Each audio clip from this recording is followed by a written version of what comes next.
As a security professional, you spend a lot of time thinking about human identities, securing them, monitoring their behavior, managing their life cycle. But what about the human relationship to NHIs? Because despite being non-human, these identities are deeply entangled with human decisions, frustrations, and mistakes. Let's break it down. Every NHI exists because a human created it. Whether it's a developer spinning up an API key, an admin configuring a service account, or an IT team integrating a SaaS platform. The problem? These identities are often created in seconds, granted far too much access, and then forgotten. Unlike human identities, which have onboarding, offboarding, and role reviews, NHIs often don't have a clear owner. Who's responsible for cleaning up a service account that's been around for 5 years? No one is eager to claim that job. If you've ever watched an engineer deal with API keys or service credentials, you'll see one emotion repeatedly: frustration. Secrets rotation? That's where things break. Overly restrictive policies? That's when deployments fail. Security controls? That's when work slows down. So, what do people do? They create shortcuts.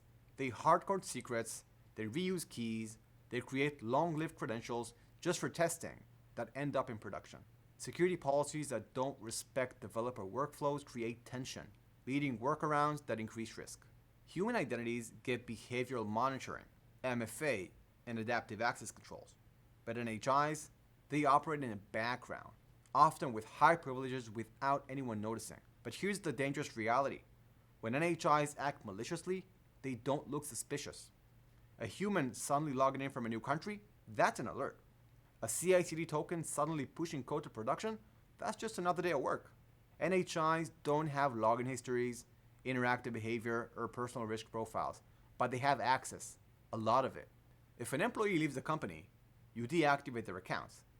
But what happens when a contractor sets up an automation using an NHI and then leaves? Or a team migrates from one cloud provider to another but leaves legacy NHIs behind?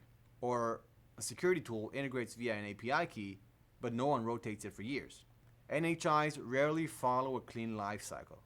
Instead, they linger. They become zombie credentials, long-lived, forgotten, and vulnerable.